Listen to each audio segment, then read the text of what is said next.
Hello friend, स्वागत है आपका अपने चैनल लास्ट क्लास में। आज के इस वीडियो में सभी विषयों से 40 ऑब्जेक्टिव प्रश्न बताएंगे जो आपके फाइनल बोर्ड परीक्षा के लिए काफ़ी महत्वपूर्ण रहेगा।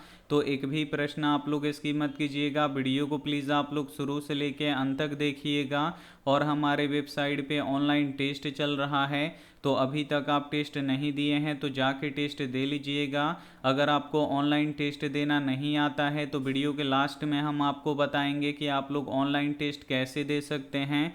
और अभी तक आप हमारे व्हाट्सएप ग्रुप में नहीं जुड़े हैं तो ये हमारा व्हाट्सएप नंबर है, इस पे आपको बोलना है कि सर मुझे ग्रुप में जोड़ दीजिए, तो हम आपको ग्रुप में जोड़ देंगे। तो आइए शुरू करते हैं पहले नंबर प्रश्न से। तो पहला नंबर प्रश्न है कि भारत में सबसे पहले रेलगाड़ी किन स्टेशनों के बीच चली थी। काफ़ी महत्वपूर्ण प्रश्न है। यहाँ पे आपको बताना है कि भारत में सबसे पहले रेलगाड़ी किन स्टेशनों के बीच चली थी। तो मुंबई से ठाणे के बीच में चली थी, इसे आपको याद रखना है। यहाँ पे सी वाला ऑप्शन बिल्कुल ही सही हो जाएगा। एक प्रश्न ये भी पूछा जाता है कि भारत में सबसे पहले रेलगाड़ी कब चली थी। तो 1853 में चली थी, तो इसे भी साथ में आपको याद रखना है। आइए देखते हैं अगला प्रश्न। दो नंबर प्रश्न है कि परावैंगनिक किरण के कारण मनुष्यों में कौन सा रोग उत्पन्न होता है। यहाँ पे आपको बताना है कि परावैंगनिक किरण के कारण मनुष्यों में कौन सा रोग होता है। तो त्वचा कैंसर होता है, इसे आपको याद रखना है। यहाँ पे ए वाला ऑप्शन बिल्कुल ही सही हो जाएगा। एक प्रश्न ये भी पूछा जाता है कि परावैंगनिक किरणों को कौन छानता है। तो ओजोन परत छानता है, इसे आपको याद रखना है। और ओजोन का रासायनिक सूत्र क्या होता है। तो O3 होता है, तो इसे भी साथ में आपको याद रखना है। आइए देखते हैं अगला प्रश्न। तीन नंबर प्रश्न है कि एक प्रतिच्छेदी आलेख का कितना हल होता है। यहाँ पे आपको बताना है कि एक प्रतिच्छेदी आलेख का कितना हल होता है। तो एक प्रतिच्छेदी आलेख का केवल एक हल होता है, इसे आपको याद रखना है। यहाँ पे ए वाला ऑप्शन बिल्कुल ही सही हो जाएगा। एक प्रश्न ये भी पूछा जाता है कि एक संपाती आलेख का कितना हल होता है। तो अनगिनत हल होता है, इसे आपको याद रखना है। एक प्रश्न ये भी पूछा जाता है कि एक समानांतर आलेख का कितना हल होता है। तो एक भी हल नहीं होता है, तो इसे भी साथ में आपको याद रखना है। आइए देखते हैं अगला प्रश्न। चार नंबर प्रश्न है कि हीराकुंड परियोजना किस नदी पर स्थित है। ये भी काफ़ी महत्वपूर्ण प्रश्न है।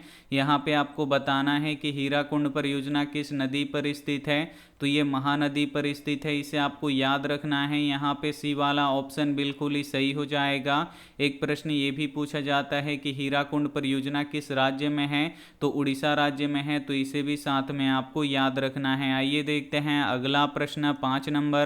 पाँच नंबर प्रश्न है कि प्राचीन काल में शिष्यों को क्या कहा जाता था। यहाँ पे आपको बताना है कि प्राचीन काल में शिष्यों को क्या कहा जाता था। तो ब्रह्मचारी कहा जाता था। यहाँ पे बी वाला ऑप्शन बिल्कुल ही सही हो जाएगा। एक प्रश्न ये भी पूछा जाता है कि ब्रह्मचारी कहाँ पे पढ़ते थे। तो गुरु के घर पे पढ़ते थे, इसे आपको याद रखना है। एक प्रश्न ये भी पूछा जाता है कि छात्रों के लिए सबसे बड़ी तपस्या क्या है। तो अध्ययन है, तो इसे भी साथ में आपको याद रखना है। आइए देखते हैं अगला प्रश्न। छः नंबर प्रश्न है कि किसी भी उदासीन विलयन का पीएच मान कितना होता है। यहाँ पे आपको बताना है कि किसी भी उदासीन विलयन का पीएच मान कितना होता है। तो 7 होता है, इसे आपको याद रखना है। यहाँ पे बी वाला ऑप्शन बिल्कुल ही सही हो जाएगा। और जो शुद्ध जल होता है वो उदासीन होता है, और शुद्ध जल का पीएच मान कितना होता है, 7 होता है, इसे आपको याद रखना है। एक प्रश्न ये भी पूछा जाता है कि किसी भी अम्लीय विलयन का पीएच मान कितना होता है। तो 0 से लेकर 7 के बीच में होता है, इसे आपको याद रखना है। एक प्रश्न ये भी पूछा जाता है कि किसी भी क्षारीय विलयन का पीएच मान कितना होता है। तो 7 से लेकर 14 के बीच में होता है, तो इसे भी साथ में आपको याद रखना है। आइए देखते हैं अगला प्रश्न। 7 नंबर प्रश्न है कि स्वर वर्ण कितने होते हैं। काफ़ी महत्वपूर्ण प्रश्न है। यहाँ पे आपको बताना है कि स्वर वर्ण कितने होते हैं। तो स्वर वर्ण 11 होते हैं, इसे आपको याद रखना है। यहाँ पे बी वाला ऑप्शन बिल्कुल ही सही हो जाएगा। एक प्रश्न ये भी पूछा जाता है कि व्यंजन वर्ण कितने होते हैं। तो व्यंजन वर्ण 33 होते हैं, तो इसे भी साथ में आपको याद रखना है। आइए देखते हैं अगला प्रश्न। 8 नंबर प्रश्न है कि विद्युत बल्ब के भीतर होता है। यहाँ पे आपको बताना है कि विद्युत बल्ब के भीतर क्या होता है। तो विद्युत बल्ब के भीतर निष्क्रिय गैस भरा रहता है, इसे आपको याद रखना है। यहाँ पे सी वाला ऑप्शन बिल्कुल ही सही हो जाएगा। एक प्रश्न ये भी पूछा जाता है कि जो विद्युत बल्ब का फिलामेंट होता है ये किसका बना होता है, तो ये टंगस्टन का बना होता है, इसे आपको याद रखना है। एक प्रश्न ये भी पूछा जाता है कि टंगस्टन किस राज्य में सबसे अधिक होता है, तो राजस्थान में सबसे अधिक होता है, तो इसे भी साथ में आपको याद रखना है। आइए देखते हैं अगला प्रश्न 9 नंबर प्रश्न है कि गुटेनबर्ग ने सबसे पहले किस पुस्तक की छपाई की। काफ़ी महत्वपूर्ण प्रश्न है। यहाँ पे आपको बताना है कि गुटेनबर्ग ने सबसे पहले किस पुस्तक की छपाई की, तो बाइबिल की छपाई की, इसे आपको याद रखना है। यहाँ पे डी वाला ऑप्शन बिल्कुल ही सही हो जाएगा। एक प्रश्न ये भी पूछा जाता है कि आधुनिक छापखाना का आविष्कार किसने किया, तो आधुनिक छापखाना का आविष्कार गुटेनबर्ग ने किया, इसे आपको याद रखना है। एक प्रश्न ये भी पूछा जाता है कि गुटेनबर्ग का जन्म किस देश में हुआ था, तो जर्मनी में हुआ था, तो इसे भी साथ में आपको याद रखना है। आइए देखते हैं अगला प्रश्न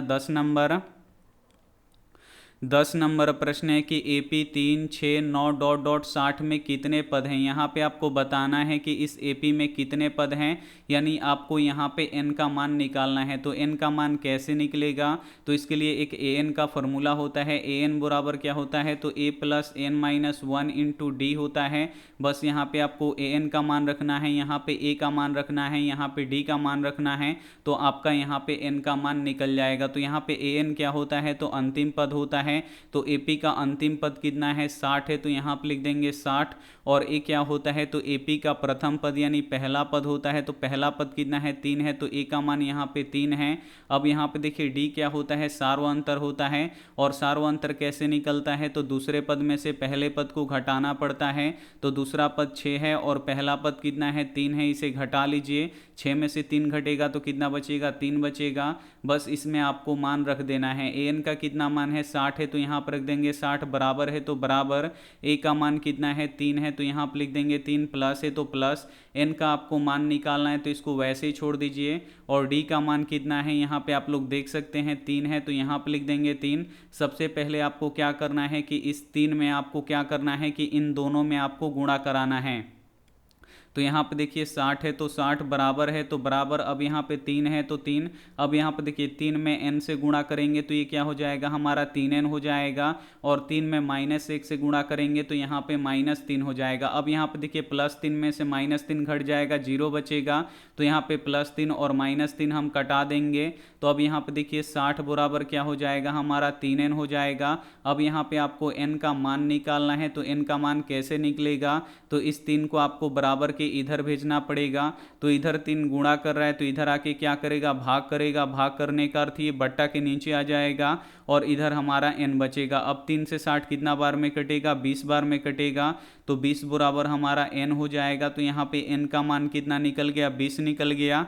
यानी इस AP में कितने पद हैं, तो 20 पद हैं। तो यहाँ पे ए वाला ऑप्शन बिल्कुल ही सही हो जाएगा। आइए देखते हैं अगला प्रश्न है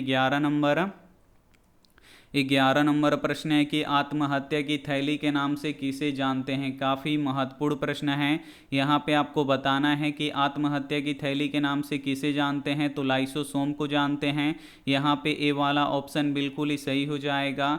एक प्रश्न ये भी पूछा जाता है कि पावर हाउस ऑफ सेल किसे कहा जाता है, तो power house of cell mitochondria को कहा जाता है। तो इसे भी साथ में आपको याद रखना है। आइए देखते हैं अगला प्रश्न 12 नंबर प्रश्न है कि हाथ मलना मुहावरे का सही अर्थ क्या है। यहाँ पे आपको बताना है कि हाथ मलना मुहावरे का सही अर्थ क्या है, तो पछताना है, इसे आपको याद रखना है। यहाँ पे ए वाला ऑप्शन बिल्कुल ही सही हो जाएगा। आइए देखते हैं अगला प्रश्न 13 नंबर प्रश्न है कि जालियांवाला बाग हत्याकांड के उपरांत जांच के लिए किस समिति का गठन किया गया था। काफ़ी महत्वपूर्ण प्रश्न है।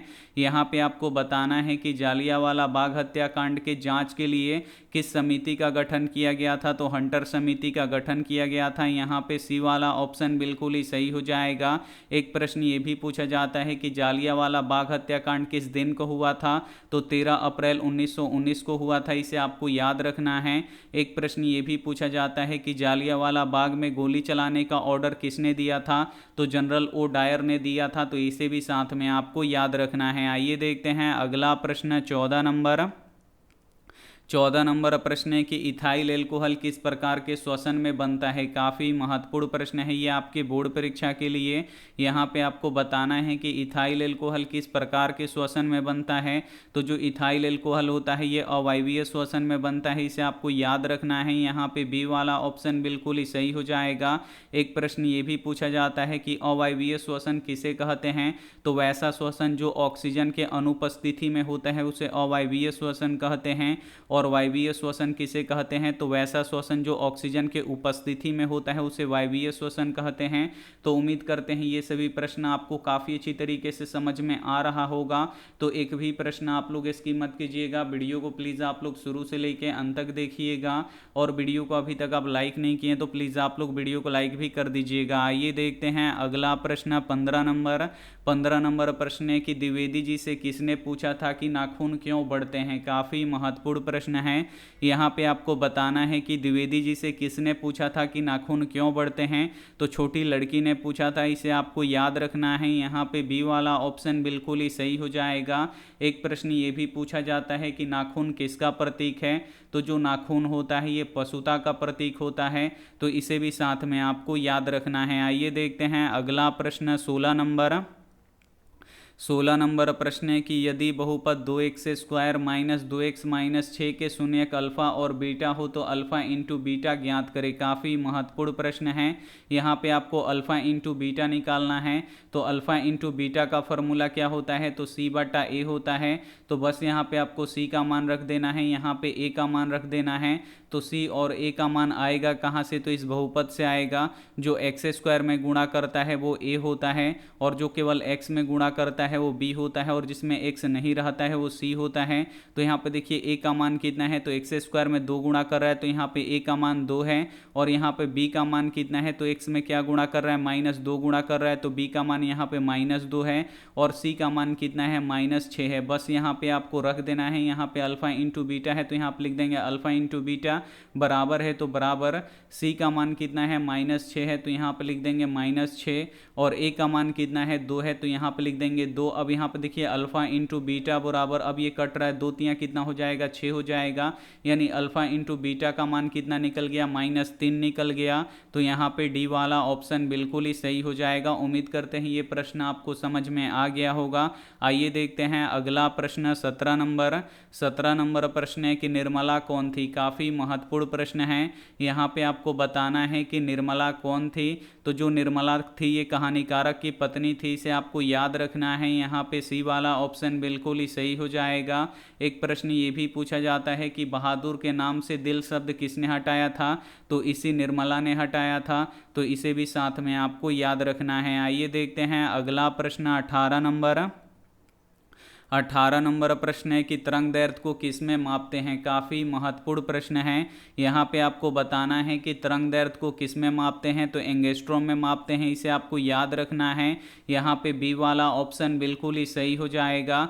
एक प्रश्न ये भी पूछा जाता है कि किस रंग का तरंग दैर्ध्य अधिक होता है। तो लाल रंग का तरंग दैर्ध्य अधिक होता है, इसे आपको याद रखना है। एक प्रश्न ये भी पूछा जाता है कि किस रंग का तरंग दैर्ध्य कम होता है। तो बैगनी रंग का तरंग दैर्ध्य कम होता है। तो इसे भी साथ में आपको याद रखना है। आइए देखते हैं अगला प्रश्न 19 नंबर प्रश्न है कि सुनामी शब्द किस भाषा का शब्द है। यहाँ पे आपको बताना है कि सुनामी शब्द किस भाषा का शब्द है। तो ये जापानी भाषा का शब्द है, इसे आपको याद रखना है।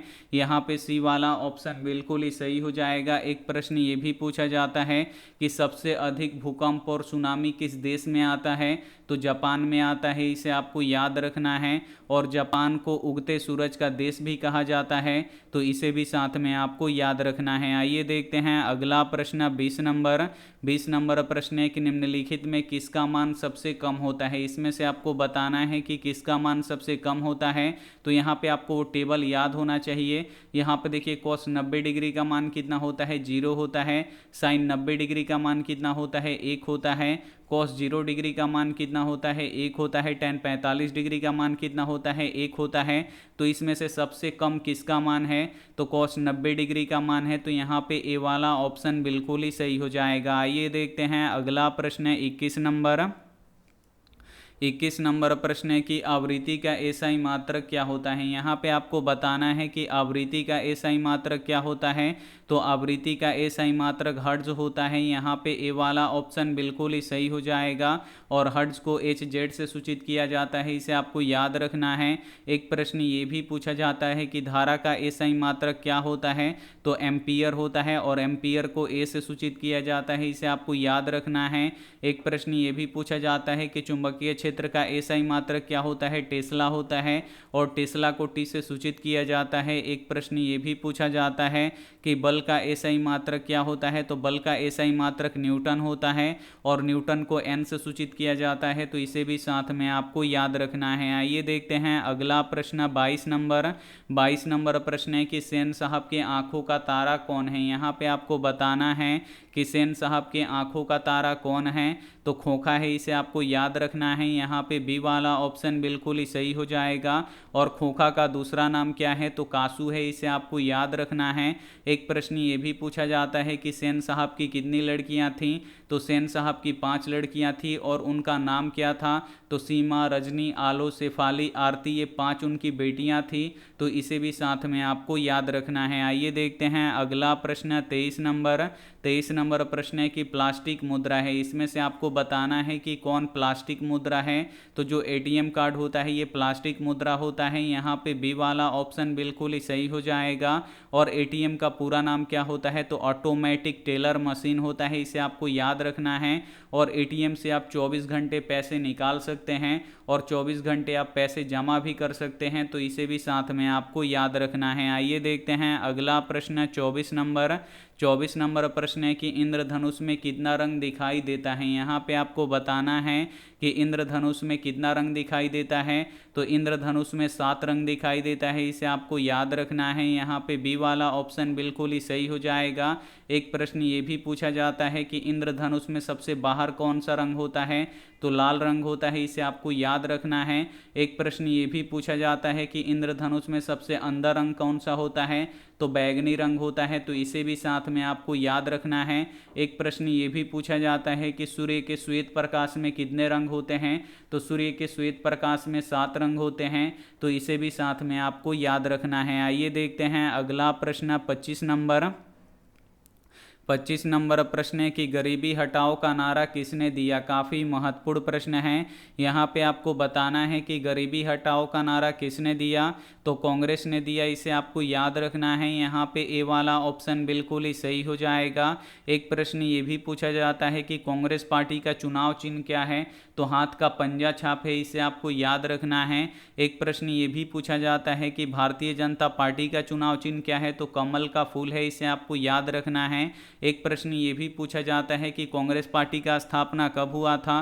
तो 1885 में हुआ था, इसे आपको याद रखना है। एक प्रश्न ये भी पूछा जाता है कि भारतीय जनता पार्टी का स्थापना कब हुआ था।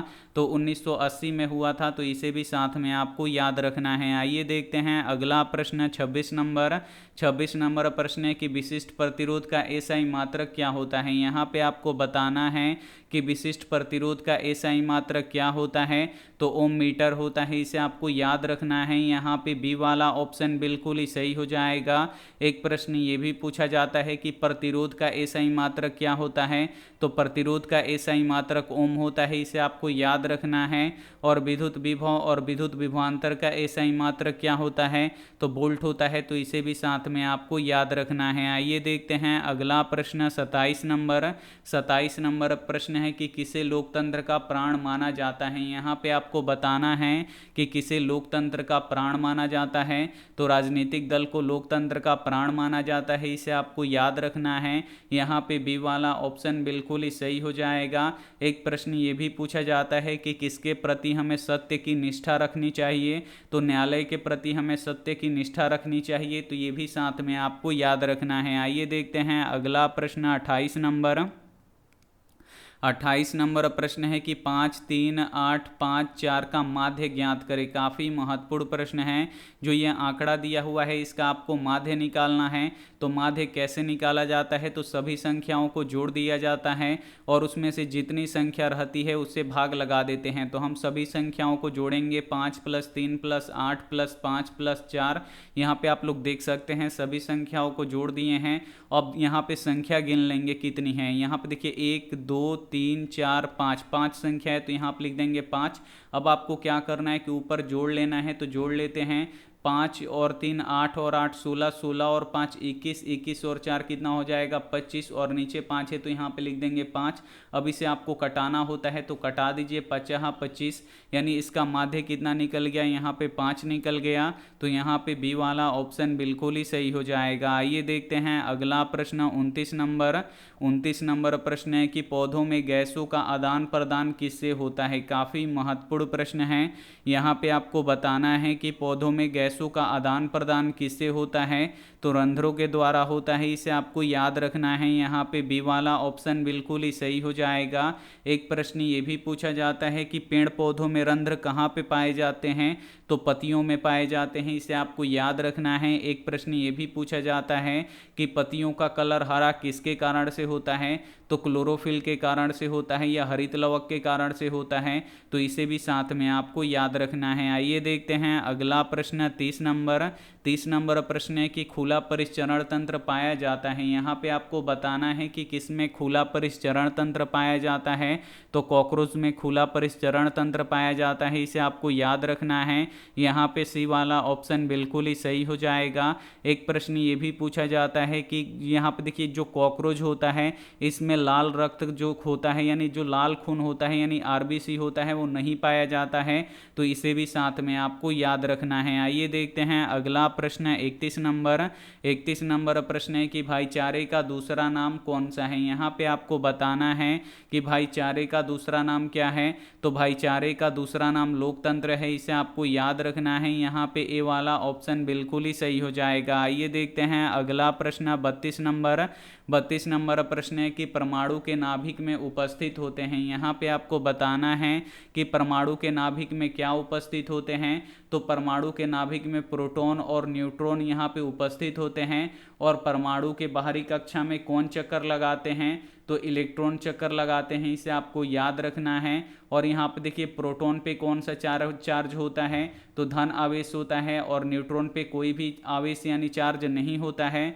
और जो इलेक्ट्रॉन होता है इस पे ऋण आवेश होता है। तो इसे भी साथ में आपको याद रखना है। तो यहाँ पे प्रश्न पूछ रहा है कि परमाणु के नाभिक में उपस्थित होते हैं, तो प्रोटॉन और न्यूट्रॉन उपस्थित होते हैं। तो यहाँ पे ए वाला ऑप्शन बिल्कुल ही सही हो जाएगा। आइए देखते हैं अगला प्रश्न 33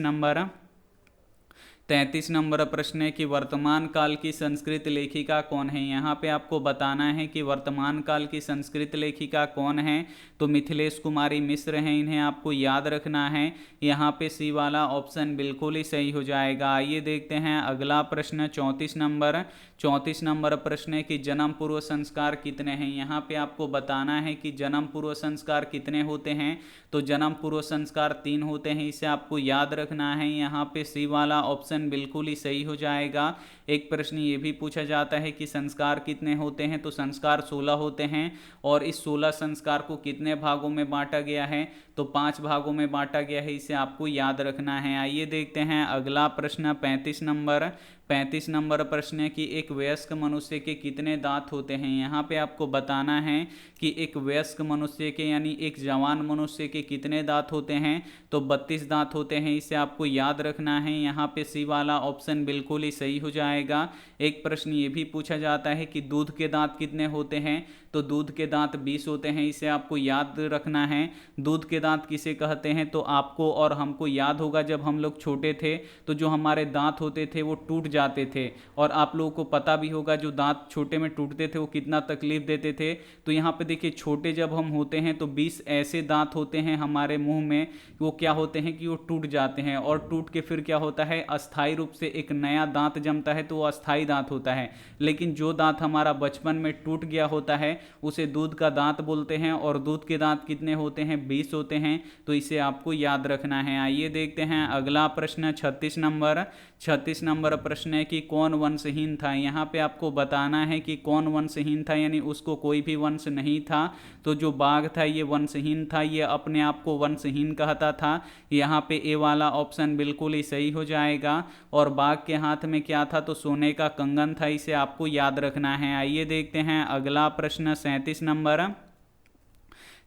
नंबर प्रश्न है कि गुरु नानक का जन्म लाहौर के किस गांव में हुआ था। यहाँ पे आपको बताना है कि गुरु नानक का जन्म लाहौर के किस गांव में हुआ था, तो तलवंडी में हुआ था, इसे आपको याद रखना है। यहाँ पे ए वाला ऑप्शन बिल्कुल ही सही हो जाएगा। एक प्रश्न ये भी पूछा जाता है कि सिख धर्म के संस्थापक कौन हैं, तो सिख धर्म के संस्थापक गुरु नानक देव हैं, इन्हें आपको याद रखना है, और इन्हें सिखों का प्रथम गुरु माना जाता है, इसे आपको याद रखना है। एक प्रश्न ये भी पूछा जाता है कि सिखों के 10वें और अंतिमवें गुरु कौन हैं, तो गुरु गोविंद सिंह हैं, इन्हें आपको याद रखना है। और गुरु गोविंद सिंह का जन्म कहाँ पे हुआ था, तो अपने बिहार के पटना शहर में हुआ था, तो इसे भी साथ में आपको याद रखना है। आइए देखते हैं अगला प्रश्न 38 नंबर प्रश्न है कि हमारे घरों में विद्युत धारा आपूर्ति होती है। यहाँ पे आपको बताना है कि हमारे घरों में विद्युत धारा की आपूर्ति होती है तो कितने पर होती है, तो 220 वोल्ट पर प्रत्यावर्ती धारा में होती है। यहाँ पे सी वाला ऑप्शन बिल्कुल ही सही हो जाएगा। और जो प्रत्यावर्ती धारा होता है इसे एसी करंट कहते हैं इंग्लिश में। अब यहाँ पे देखिए प्रत्यावर्ती जो धारा होता है इसका जो मान होता है ये बदलते रहता है, लेकिन जो दिष्ट धारा होता है यानी जो डीसी करंट होता है इसका मान नहीं बदलता है, तो इसे भी साथ में आपको याद रखना है। आइए देखते हैं अगला प्रश्न 39 नंबर प्रश्न है कि श्रीलंका कब आज़ाद हुआ। यहाँ पे आपको बताना है कि श्रीलंका कब आज़ाद हुआ, तो जो श्रीलंका था ये 1948 में आज़ाद हुआ, इसे आपको याद रखना है। यहाँ पे बी वाला ऑप्शन बिल्कुल ही सही हो जाएगा। और अपना देश भारत कब आज़ाद हुआ, तो अपना देश भारत यहाँ पर देखिए 1947 में आज़ाद हुआ। एक प्रश्न ये भी पूछा जाता है कि बांग्लादेश कब आज़ाद हुआ, तो 1971 में आज़ाद हुआ, तो इसे भी साथ में आपको याद रखना है। आइए देखते हैं अंतिम प्रश्न 40 नंबर प्रश्न है कि एक शख्स को क्या कहते हैं। यहाँ पे आपको बताना है कि एक शख्स को क्या कहते हैं। तो देखिए समतल तल पर कितने अक्ष होते हैं, तो 2 अक्ष होते हैं, ये आपको पता होगा। एक होता है एक्स अक्ष और दूसरा होता है वाई अक्ष। तो एक्स अक्ष को क्या कहते हैं, तो एक्स अक्ष को भुज कहते हैं, इसे आपको याद रखना है। यहाँ पे ए वाला ऑप्शन बिल्कुल ही सही हो जाएगा। और वाई अक्ष को क्या कहते हैं, तो कोटि कहते हैं, इसे आपको याद रखना है। एक प्रश्न ये भी पूछा जाता है कि ऊर्ध्वाधर रेखा को क्या कहते हैं, तो ऊर्ध्वाधर रेखा यहाँ पे देखिए एक्स अक्ष जो होता है ये यहाँ पे देखिए क्षैतिज रेखा, सॉरी यहाँ पे जो एक्स अक्ष होता है ये क्षैतिज रेखा होता है, और क्षैतिज रेखा को क्या कहते हैं, भुज कहते हैं। ऐसे भी प्रश्न पूछता है कि क्षैतिज रेखा को क्या कहते हैं, तो भुज कहते हैं। और जो ये ऊर्ध्वाधर रेखा है इस रेखा को क्या कहते हैं, तो कोटि कहते हैं। तो ऐसे भी प्रश्न पूछा जाता है कि क्षैतिज अक्ष को क्या कहते हैं, तो एक्स अक्ष कहते हैं, और ऊर्ध्वाधर अक्ष को क्या कहते हैं, तो कोटि कहते हैं। तो इसे भी साथ में आपको याद रखना है। यहाँ पे आपको 40 प्रश्नों का आंसर हम बता चुके हैं, और आप लोग हमें कमेंट करके भी बता दीजिए कि आपका कितना सही हुआ। उसके बाद हम आपको बताएंगे कि आपको ऑनलाइन टेस्ट कैसे देना है। तो सभी के फ़ोन में होता है क्रोम और गूगल, तो दोनों में से किसी एक को आपको ओपन कर लेना है, खोल लेना है। और उसके बाद यहाँ पे देखिए सबसे पहले आपको यहाँ पे अगर आपको ऐसा क्लास करना है तो सबसे पहले आपको क्या करना पड़ेगा, चैनल को सब्सक्राइब करना होगा। तो आप लोग अभी तक चैनल सब्सक्राइब नहीं किए तो चैनल को सब्सक्राइब कर लीजिए, क्योंकि जब तक आप चैनल को सब्सक्राइब नहीं कीजिएगा तब तक आपको ऐसी क्लास नहीं मिल पाएगा। और जितना हो सकता है उतना हम अच्छे तरीके से आपको समझाने का कोशिश करते हैं, और उम्मीद करते हैं कि आपको अच्छी तरीके से भी समझ में आ गया होगा। और जो हम क्वेश्चन पढ़ाते हैं, अगर स्कूल में परीक्षा हो रहा है या फाइनल एग्जाम हो रहा है या सेंटअप एग्जाम हो रहा है या टर्मिनल एग्जाम हो रहा है, तो यहाँ पे देखिए अगर आप लोग हमसे पढ़ रहे हैं तो आपको 100% अगर आप लोग जाइएगा परीक्षा देने तो उसमें आप लोग 100% अगर आप लोग लोग पढ़े हैं ठीक से, जो पढ़ाए हैं उसे आप लोग ध्यान में रखे हैं, तो आप लोग 100% सभी क्वेश्चन आप लोग बना के आइएगा, ये हमारा गारंटी है। तो आप लोग एग्ज़ाम से घबराइए मत, आप लोग स्कूल में जाइए, एग्ज़ाम दीजिए, आपको समझ में आ जाएगा कि जो सर पढ़ाए हैं बिल्कुल वही आया है, ये हमारा गारंटी है। और एग्ज़ाम में उसके बाद आप लोग आइएगा और क्वेश्चन हमारे पास भेजिएगा, उसके बाद जब हम उसका आंसर मिलवाएंगे तो आपको लगेगा कि ये सभी तो सर पढ़ा चुके हैं, तो आप लोग ज़रूर अपना क्वेश्चन पेपर हमको भेजिएगा। उसके बाद यहाँ पे देखिए, अगर आपको टेस्ट देना है तो यहाँ पे देखिए, जैसे ही यहाँ पे गूगल या क्रोम ओपन होगा तो यहाँ पे एक सर्च बॉक्स दिखेगा, बस यहाँ पे आपको आस्क क्लास लिख देना है। तो हम यहाँ पे लिख देते हैं आस्क क्लास, उसके बाद सर्च कर दीजिएगा तो यहाँ पे लिखा हुआ आ जाएगा आस्क क्लास। तो बस इसी पे आपको क्लिक करना है और जैसे ही आप लोग क्लिक कीजिएगा यहाँ पे ऑफिशियल वेबसाइट ओपन हो जाएगा। यहाँ से देखिए टेस्ट लगा सकते हैं, यहाँ से PDF दे सकते हैं। अगर आपको जानना है कि टॉपर कैसे बनना है तो ये जो पोस्ट लिखे हैं इसे आपको खोल के पढ़ लेना है। तो यहाँ पे देखिए, अगर आपको टेस्ट देना है तो यहाँ पे इस टेस्ट वाले ऑप्शन पे आपको क्लिक करना है। उसके बाद इसमें से टेस्ट आपको कौन सा देना है, तो जो सबसे ऊपर वाला होगा वही आपको टेस्ट देना है, उस पर क्लिक कीजिएगा तो आपका टेस्ट ओपन हो जाएगा। अब आपको थोड़ा सा यहाँ पे नीचे आना है, यहाँ पे देखिए स्टार्ट का बटन दिख रहा है, तो इस स्टार्ट वाले बटन पे आपको क्लिक करना है। तो यहाँ पे नाम पूछेगा, तो यहाँ पे आप लोग अपना नाम लिख दीजिएगा। यहाँ पे देखिए नाम लिख देते हैं ASK। उसके बाद देखिए यहाँ पे नेक्स्ट पे दबाएंगे तो हमारा क्वेश्चन आ जाएगा। अब यहाँ पे देखिए 625 के अभाज्य गुणनखंड में 5 का घात कितना होता है, तो 5 का घात यहाँ पे 625 125, उसके बाद 25, उसके बाद 5, तो यहाँ पे देखिए 4 होता है। तो इसे आप लोग कैसे, इसको सबसे पहले आप लोग सॉल्व कीजिएगा। ये टेस्ट गणित का जब टेस्ट होता है तो आप लोग यहाँ पे पेन और यहाँ पे पेपर लेके बैठिएगा, उसे आप लोग सॉल्व कीजिएगा तो आपको आंसर पता चल जाएगा। तो इसका 4 सही आंसर होगा, तो देखिए सही हो गया। अगर गलत होता तो यहाँ पे रेड हो जाता। उसके बाद दूसरा क्वेश्चन लाना है, तो आपको यहाँ पे नेक्स्ट वाले बटन पे क्लिक करना है। अब यहाँ पे देखिए, यदि a बराबर 3 d बराबर 2 हो तो AP का 10वां पद निकाले। तो 10वां पद का फॉर्मूला क्या होता है, a प्लस 9d। तो यहाँ पे 9 दूनी 18, 3 21 होगा इसका सही आंसर। लेकिन अगर हम यहाँ पे 22 पे टिक करते हैं तो देखिए गलत हो जाएगा, और जो आपका 21 आंसर है सही वो आपको बताएगा। तो ऐसे आप लोग टेस्ट लगा सकते हैं। अगर आपको PDF डाउनलोड करना है तो इस डाउनलोड PDF पे आपको क्लिक करना है, और आपको याद रखना है कि डेली रात 8 बजे आपको एक PDF दिया जाता है, सब्जेक्टिव हो या ऑब्जेक्टिव हो या मॉडल पेपर हो। तो बस आपको यहाँ पे आना है और डाउनलोड कर लेना है, और इसको डाउनलोड करके फिर आपको भूल नहीं जाना है। अगर आपके फ़ोन में डाउनलोड हो गया है तो सोने से पहले उसको एक बार देखिए, पढ़िए, रिवीजन कीजिए, तभी PDF डाउनलोड करने का फ़ायदा होगा, अन्यथा नहीं होगा। तो आप लोग ज़रूर डाउनलोड कीजिएगा, ज़रूर पढ़िएगा। उम्मीद करते हैं ये सभी बातें आपको समझ में आ गया होगा। थैंक यू फॉर वॉचिंग, मिलते हैं अगली क्लास में। तब तक अपना ध्यान रखिए, मन लगा के पढ़ाई कीजिए। Take care and bye.